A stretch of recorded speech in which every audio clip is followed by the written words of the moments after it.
New to cozy games? Welcome. Already a cozy gamer and stuck on what to play next? Also welcome. Today I'm sharing 7 beginner-friendly cozy games across different genres and platforms. They are relaxing, easy to get into, and fun, no matter your skill level. I'm focusing mostly on titles released in 2022 or later, so you won't see the usual picks like Animal Crossing New Horizons here. For each game, I'll tell you what it is, how it plays, and who it's perfect for. Alright, let's get into it. First on the list is Sticky Business, an adorable sticker shop simulator. It's easy to get the hang of it right away, and it's a great entry point if you're new to cozy games or just games in general. The main gameplay loop is surprisingly satisfying. You create your own stickers by mixing and matching different elements, playing around with designs, and putting together whatever looks cute, funny, or just fits your style. Then you place those stickers onto sheets, print them out, pack the orders, and ship them off to customers. Every activity takes time, so you can't do everything in a single in-game day. You do have to manage your schedule and resources a little, but the stakes are low. You're not constantly being punished or rushed, so it stays relaxing the whole time. As you play, you unlock more options, more sticker elements, different packagings, and little extras you can include in orders like sweet treats. It's a simple progression system, but it does a great job of keeping you motivated. One of the coolest things is that you can actually download the designs you made and print them in real life. If you're into scrapbooking or journaling, you'll definitely enjoy that. So yes, Sticky Business is ideal for quick, cozy play sessions. If you're new to games, you enjoy creating things, or you're short on time, this one's a no-brainer.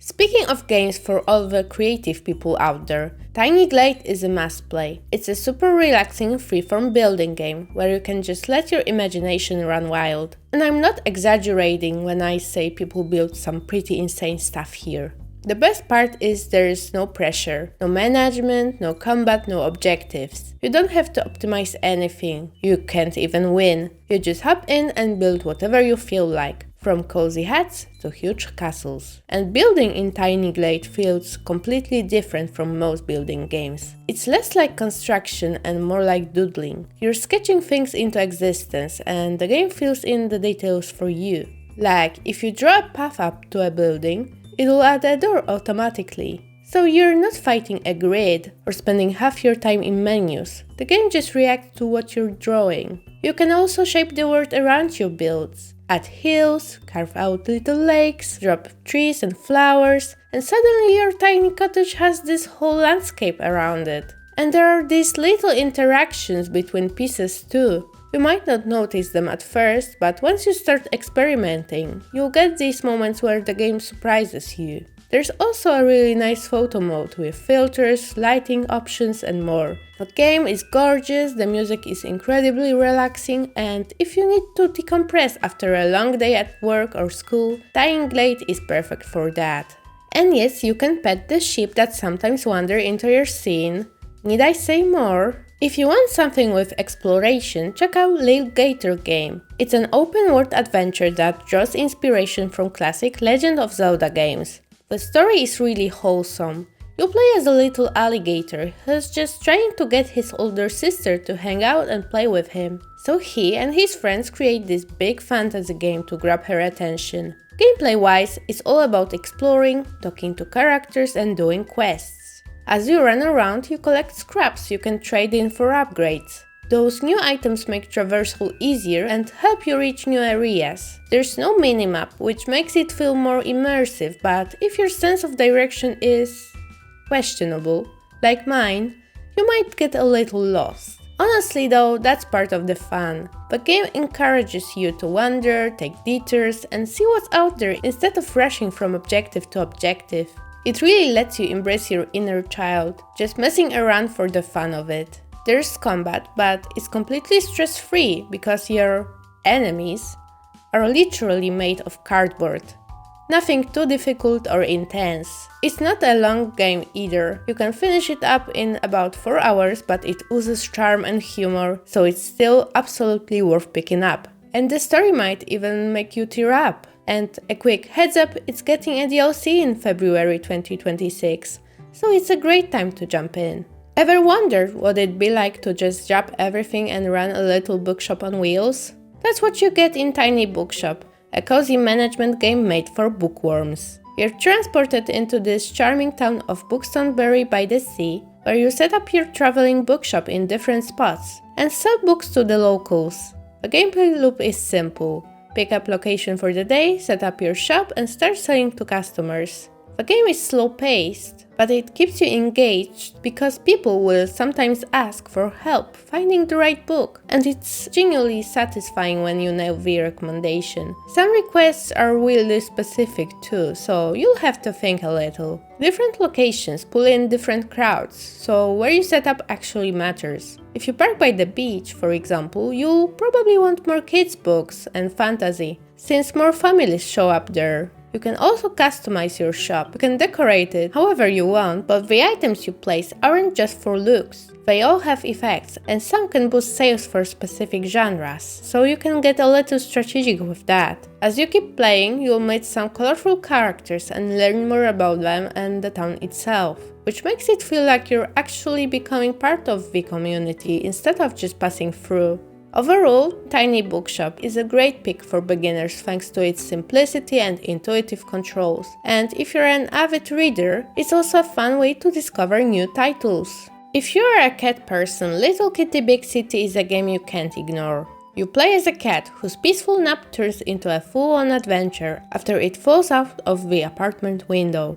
Now you've got to find your way back home, but obviously not without causing a little mayhem along the way. The gameplay is mostly about exploring the city, meeting other animals, and doing small favors for them. And you really do have to think like a cat, climbing everywhere, squeezing into places you probably shouldn't fit, and avoiding water at all costs. The good news is there's no combat and you can't really fail, so it stays nice and low stress. You can also do a bunch of classic cat activities and go full gremlin mode. Meow at people, steal their food, knock stuff off ledges, and enjoy finally being on the other side of the usual deal. You can also wear some dapper hats, which is a huge plus, at least for me.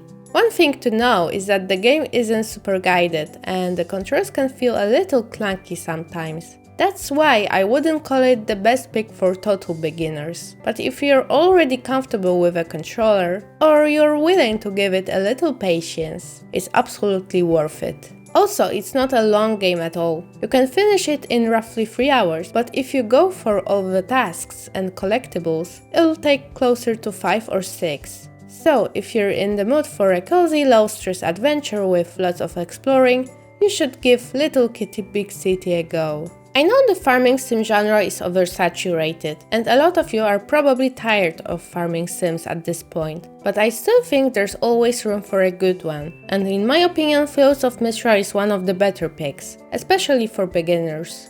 It whisks you away to the town of Mistria, which is recovering from a recent earthquake. You move in, get a piece of land, and help restore the town to its former glory. That means farming, raising animals, mining, fishing, all the usual stuff. And along the way you'll get to know the townsfolk. Some people might find them a little too nice, but honestly I don't mind. Not every game has to be dark and gritty. What really makes Fields of Mistria stand out though, is the dialogue. There's a ton of it, it's fun to read, and it rarely repeats. The villagers comment on what you've been up to and what's going on in town, and most of the time they have something new to say, which makes the world feel way more alive than in a lot of other farming sims. It's also super beginner friendly thanks to its tutorial pop-ups, which explain pretty much every major mechanic as it comes up. There are great accessibility options too, like making the days longer or turning off penalties for passing out in the mines. One thing to note is that the game is still in early access, and the devs are aiming for a full release sometime in 2026. That said, even in early access there's already plenty of content to keep you busy for hours. So yeah, I'd recommend this one to anyone who's new to farming sims, and also to anyone who cares a lot about dialogue in games. The last entry on this list is Story of Seasons Grand Bazaar, and yes, it's another farming sim, but even if you're feeling a little burned out on the genre, this one is still really worth checking out. It's a remake of a Nintendo DS title and it takes you to Zephyr Town, which used to be famous for its bazaar. These days it's not doing so hot and it's up to you to help bring it back to life. And the bazaar is what makes the game shine. Every Saturday you run your own stall and sell your crops and other goods directly to customers. It's a lot more fun than the usual throw everything into a shipping bin system, and it makes earning money feel way more hands-on. As you progress, you can customize your stall too, and it's not just cosmetic. For example, some decor items can even nudge customers into buying more than they planned. The game also looks beautiful and the characters are so lovable. On top of that, story events are fully voiced, which is a really nice touch and something you don't see that often in farming sims. Even though there's plenty to keep track of, it's still pretty accessible. The first week acts like a tutorial and introduces the most important mechanics at a comfortable pace. It's also worth noting that there's no combat and mining isn't done in the usual dungeon-y grindy way, which is great if those things stress you out or bore you. But one downside is that farm and house customization is fairly minimal. So if decorating is a huge part of why you love farming sims, you might be a bit disappointed. But if you prefer a simpler approach and don't like obsessing over layouts and decorations, it can actually be a plus. Overall, Story of Seasons Grand Bazaar feels like a modern farming sim classic. It's polished, it has a lot of heart, and it's a great pick whether you're new to the genre or you've played a ton of these already. That's it for the list. Which game are you starting with? And if you've got a cozy favorite I should check out, let me know in the comments. Thanks for watching and I'll see you in the next one. Bye bye!